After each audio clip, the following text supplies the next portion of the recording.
Ngayon ito ang ating Sports 5. Handa na ang Gilas Pilipinas para sa kanilang laban mamaya ito kontra New Zealand sa ikalawang window ng FIBA World Cup Asian Qualifiers. Gaganapin yan mamaya pong 7:30 p.m. sa Mall of Asia Arena sa Pasay City. Opo, dito mga kapatid, ang unang laro para kay Gilas coach Tim Cone ng Converge star na si Juan Gomez de Liaño. Kasama niya sa line-up ang kapwa PBA stars na sina Junmar Fajardo, CJ Perez, Calvin Aftana, Scotty Thompson at ang kaka-recover lamang mula sa injury na si Chris Nuzam. Pasok din po sa 12 ang overseas players na sina AJ Edu, Kentin Miliora Brown, Kevin Kiambao, Dwight Ramos at si Carl Tamayo. Magsisilbi ho namang naturalized player ang ating pong resident import ng Ginebra na si Justin Brownlee. Go!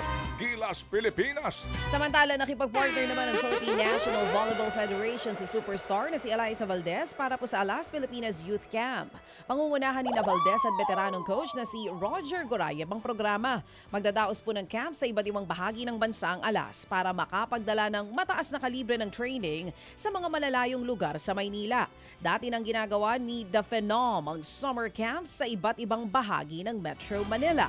Ilalabas sa mga susunod na linggo kung saan at kailan ang mga ito. Bigo po naman ang Philippine Women's Futsal Team sa Vietnam sa ASEAN Women's Futsal Championship. Natalo po sa defending champion Vietnam ang Pilipinas 2-0. 5 minuto mga kapatid ang kinakailangan nila para maka-score sa tulong po ni Lee Titangan. Sa 37-minute ho naman ay dinoble ni Ben Titang ang score matapos ang isa pang goal.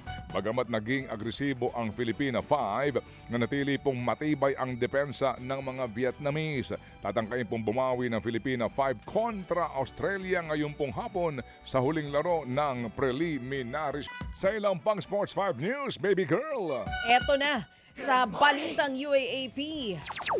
Nakuha na sa wakas ng UST Golden Tigresses ang una nilang panalo. Nilampaso po ang Ateneo Blue Eagles 26-24, 25-18 at 25-21.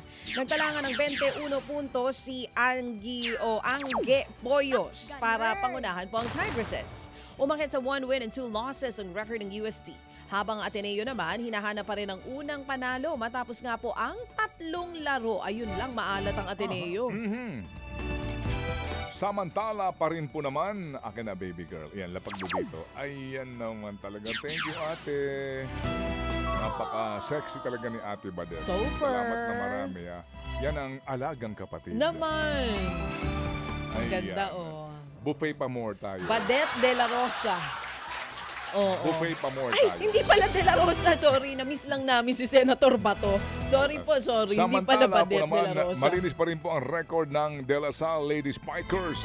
Tila po naman hindi pinawisan ng Lasal sa pagdomina sa UP Fighting Maroons 25-12, 25-15 and 25-19.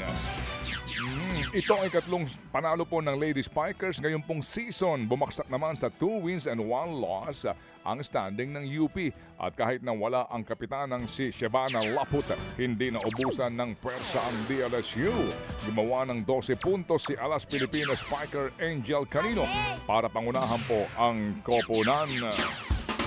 Mga kapatid, brothers and sisters, saan ka pa? Dito na tayo sa totoo.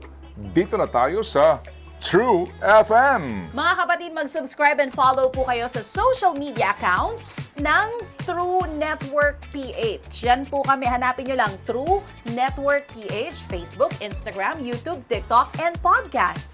Mapa Apple or Spotify man yan, mahahanap nyo kami. Lahat ng mga napapanood at napapakinggan nyo po sa programa, nasa social media accounts namin yan. So, paano mga kapatid? See you sa social media!